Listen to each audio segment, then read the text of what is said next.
तो आईपीएल 2026 के mini auction के लिए बीसीसीआई ने 350 प्लेयर की लिस्ट का ऐलान कर दिया है, जिनको फ्रेंचाइजीज ने तकरीबन 1,500 खिलाड़ियों से शॉर्टलिस्ट करके निकाला है। और इस मिनी ऑक्शन की जो क्रीम है वो पहले 5 सेट में हमारे सामने निकल करके आएगी। यानी कि सबसे पहले शुरुआत होगी बल्लेबाजों से, उसके बाद ऑलराउंडर्स की बारी आएगी, उसके बाद बारी आएगी विकेट कीपर्स की, फिर फास्ट बॉलर्स और उसके बाद स्पिन बॉलर होंगे। और ये सारे कैप्ड प्लेयर होंगे और most of the shopping, most of the big budgets, most of the bidding war जो कि होने वाला है वो इन्हीं 5 सेट में आपको दिखाई देगा। तो हमने ऑलरेडी पिछली वीडियो में आपको सारे सेट के सारे प्लेयरों की लिस्ट दिखा ही दी थी। और आज पहले 2 सेट यानी कि बल्लेबाज और ऑलराउंडर्स की हम डिटेल में बात करने वाले हैं कि वो कौन सी टीम्स होंगी जो कि इन 2 सेट के खिलाड़ियों में सबसे ज्यादा इंटरेस्टेड होंगी। अगर आपको ये वीडियो पसंद आएगी तो उसके बाद हम बाकी के 3 सेट यानी कि विकेट कीपर्स, फास्ट बॉलर्स और स्पिन बॉलर का की वीडियो भी, स्पेशल वीडियो आपके लिए लेकर के आएंगे।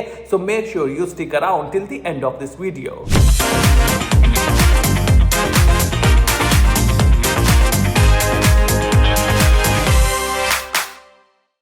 देखो, बल्लेबाजों के सेट में पहले 2 जो बल्लेबाज हैं, डेवन कॉनवे और जेक फ्रेजर मैकगर्थ, मेरे हिसाब से इस साल इनके अनसोल्ड रहने की संभावनाएं बहुत ज्यादा है। डेवन कॉनवे अब थोड़ा सा उम्र के उस पड़ाव पर आ गए हैं। वो एक बीच के कुछ साल आए थे, 2-3 साल, जहां पर डेवन कॉनवे का प्रदर्शन शानदार था, लेकिन अब फॉर्म भी डिप कर गई है, एज भी डिप कर गई है। और ये लेट 20s अर्ली 30s के ये जो T20 की आत्मा इन खिलाड़ियों के अंदर एकदम से जाग जाती है, एकदम से ये फ्लैम्बॉयंट हो जाते हैं। इनका डाउनफॉल भी अक्सर ऐसा ही होता है, इसीलिए I don't trust them for long term. और जेएफके भी पिछले साल आप देखो कुछ ज्यादा कर नहीं पाए, उनको रिलीज कर दिया गया है। और Delhi Capitals I don't think कि अब दोबारा उनके ऊपर इंटरेस्टेड होगा। ऑस्ट्रेलियन टीम से भी थोड़ा सा उनका रास्ता कटा कटा ही यहां पर दिखाई दे रहा है। डेवन कॉनवे विकेट कीपिंग से कंट्रीब्यूट कर सकते हैं, तो शायद अगर कोई team backup opening wicket keeper ढूंढ रही हो तो उनकी तरफ इंटरेस्टेड हो। बट आपको और भी उनसे बेटर ऑप्शंस मिल जाएंगे इस मिनी ऑक्शन में। बहुत ज्यादा बिडिंग वॉर भी नहीं होगा, तो आई थिंक ये 2 खिलाड़ी तो हमें अनसोल्ड रहते हुए दिखाई दे सकते हैं। उसके बाद कैमरन ग्रीन एज अ बल्लेबाज एंट्री कर रहे हैं इस मिनी ऑक्शन में। और यहीं पर आपको सबसे तगड़ी बिडिंग वॉर दिखाई देगी। एंड आई डोंट थिंक कि इसमें कोई भी सस्पेंस है कि केकेआर या फिर चेन्नई सुपर किंग्स दोनों में से एक में ही खेलते हुए हमें कैमरन ग्रीन दिखाई देंगे। अब यहां पर अकलमंद टीम कौन सी होगी?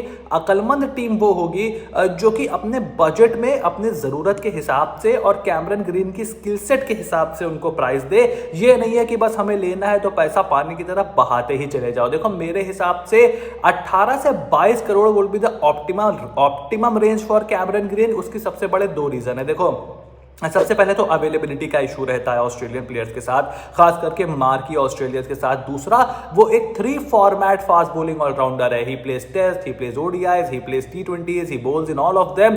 तो उनकी फिटनेस का भी इशू रहेगा मेरा भाई, ये आपको अच्छे से ध्यान में रखना होगा।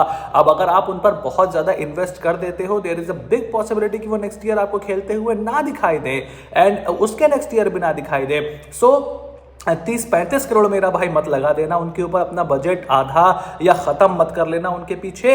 अगर आपको वो नहीं मिलते हैं, that will not be the end of the world. KKR थोड़ी सी ज्यादा डेस्परेट होगी उनको लेने के लिए, तो 2-4 करोड़ का बफर और मैं उनको दे देता हूं।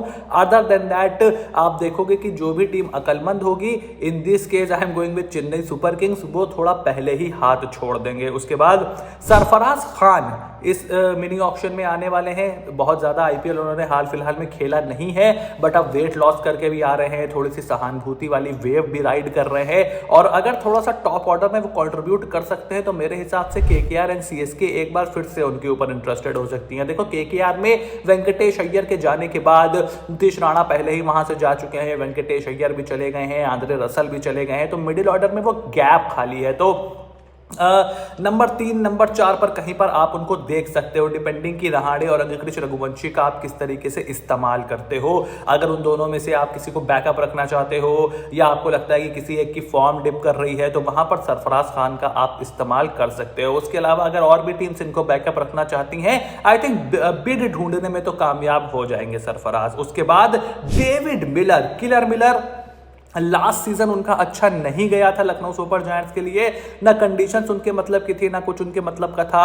T20 वर्ल्ड कप के फाइनल के बाद से थोड़े से स्टॉक्स गिरे हैं डेविड मिलर के, but he is still a very dangerous batsman and I am thinking कि Chennai Super Kings, Gujarat Titans और दिल्ली कैपिटल्स वो टीम हो सकती है जिसमें बहुत अच्छे से डेविड मिलर फिट हो जाते हैं। देखो चेन्नई सुपर किंग्स ऑलरेडी आपको एक लोअर ऑर्डर बैटर की जरूरत है, एज के मामले में तो वो सीएसके के क्राइटेरिया पे बिल्कुल फिट बैठते हैं, तो उनको ले सकती है चेन्नई सुपर किंग्स अपनी टीम में। जीटी ने शर्फन रदरफोर्ड को ट्रेड कर दिया है मुंबई इंडियंस में, तो मे बी वो भी डेविड मिलर को उठा सकते हैं, बहुत ज्यादा बिडिंग भी उनके ऊपर नहीं लगेगी मुझे नहीं लगता।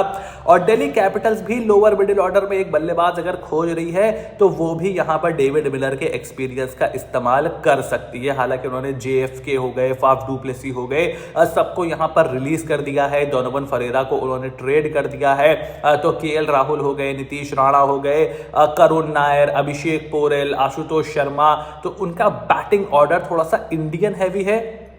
यहां पर हम देख सकते हैं कि शायद आपको डेविड मिलर खेलते हुए दिखाई दिया जाए। और उसके बाद पृथ्वी शॉ, लास्ट ईयर ये फ्लैम्बॉयंट बल्लेबाज कोई भी बिडर ढूंढने में कामयाब नहीं रहा था, that was a big setback for his career, but this year I feel he can find a bidder and I think DC, KKR and Mumbai Indians, ये तीन ऐसी टीमें हैं जो कि उनके पीछे जा सकती हैं। अगर दिल्ली कैपिटल्स में उनकी घर वापसी होती है तो KL राहुल के साथ एक अच्छा ओपनिंग पेयर बना सकते हैं वो, या KL अगर तीन भी खेलते हैं तो जो भी ओपन करे उसके साथ बना सकते हैं। Kolkata Knight Riders, Eden gardens का छोटा सा मैदान, पटरा pitch, they have opening at the top of the order. अगर वो किसी विकेट कीपर को लेकर ओपन कराते भी हैं तो भी आई डोंट थिंक कि they should continue with Sunil Narine as an opener. Last year एक भी 50 रन की पार्टनरशिप नहीं हुई थी, ठीक है वो 2024 निकल गया, हम सबको बहुत मजा आया, अब IPL ट्रॉफी भी जीते। Now is the time to prepare for the future and I think अगर आप पृथ्वी शॉ को एज एन इंपैक्ट प्लेयर लेते हो तो आप उनसे ओपनिंग करवा सकते हो।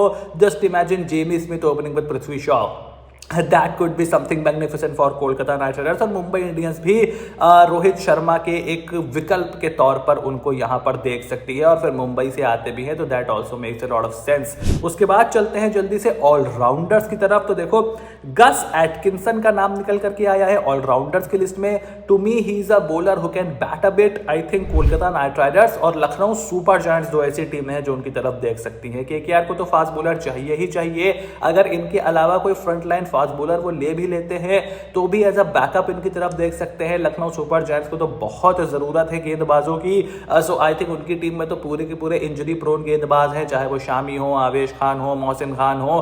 So they need somebody who can bowl up front and who can also if he is good with the bat that's a bonus. तो आई थिंक वहां पर गस एटकिंसन उनके काम आ सकते हैं। उसके बाद Wanindu Hasaranga, I think he will find tough to find a bidder in this IPL auction. Sunrisers Hyderabad में भी एक स्पिनर उनको चाहिए, थोड़ी सी गहरी बल्लेबाजी वो पसंद करते हैं, पहले SRH का हिस्सा रह चुके हैं। Other than that I don't see any opening for him. Mumbai Indians में क्या हसरंगा जा सकते हैं? पहले भी मुंबई इंडियंस के पास ऐसी अपॉर्चुनिटी आई है हसरंगा को लेने की, बट वो इंटरेस्टेड दिखे ही नहीं, इसीलिए मुझे नहीं लगता कि हसरंगा उधर भी जा सकते हैं। So I am going with either SRH and most likely unsold. उसके अलावा दीपक हुड्डा भी ऑलराउंडर्स में आ रहे हैं and I think he will probably go unsold as well. Maybe last moment पे दिल्ली कैपिटल्स उनको ले ले जैसा कि वो करते हैं, या फिर राजस्थान रॉयल्स।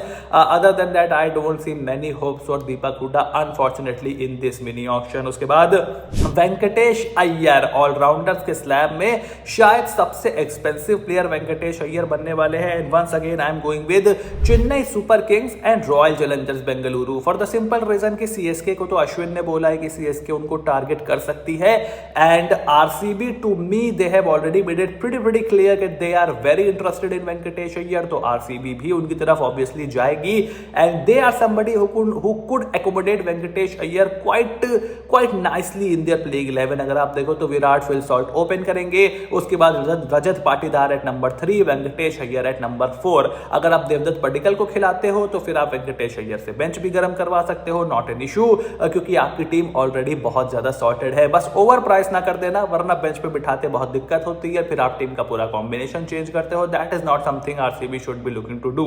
उसके अलावा लियाम लिविंगस्टन एक और बड़ा नाम इस मिनी ऑक्शन का। हालांकि लास्ट ईयर प्रदर्शन अच्छा नहीं था, लेकिन प्रतिभा बहुत है। मेरे हिसाब से at the top of the order वो ज्यादा कारगर साबित हो सकते हैं। मैं बार बार बोल चुका हूं, बट आई थिंक टीम्स उनको एज अ फिनिशर ही देखेंगी। And I feel Chennai Super Kings and Kolkata Knight Riders, these are the two teams जिसमें बहुत अच्छे से लियम लिविंगस्टन फिट होते हैं।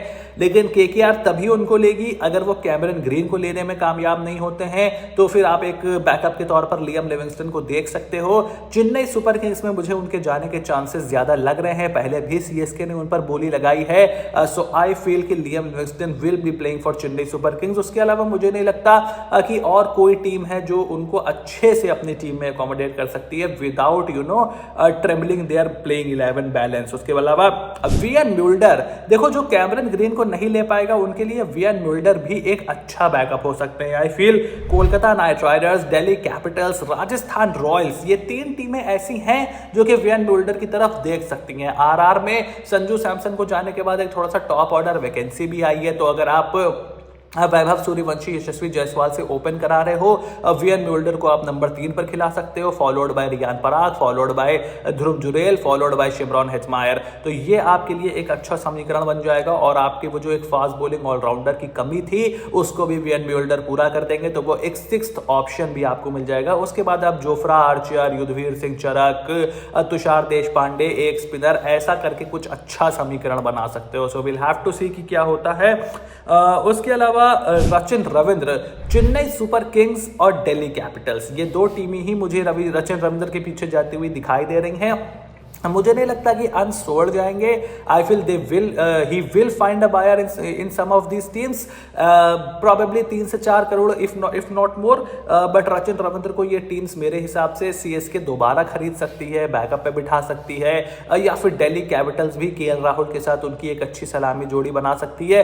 टीम्स उनकी बॉलिंग का ज्यादा इस्तेमाल नहीं करती हैं because for the obvious reason की इम्पैक्ट प्लेयर रूल अब हमारे पास है, बट देखना होगा कि अभी की कौन सी टीम उनको लेके अपनी टीम में शामिल करती है। तो ये थे पहले 2 सेट बैट्समैन एंड ऑलराउंडर्स जो कि आईपीएल 2026 में मेरे हिसाब से अपनी अपनी पर्टिकुलर टीम्स में जाने की बहुत बड़ी दावेदारी रखते हैं। अब आपका क्या ओपिनियन है मुझे कमेंट बॉक्स में लिख करके जरूर बताओ। चैनल को सब्सक्राइब करो, नोटिफिकेशन की घंटी बजाना भी बिल्कुल ना भूलना।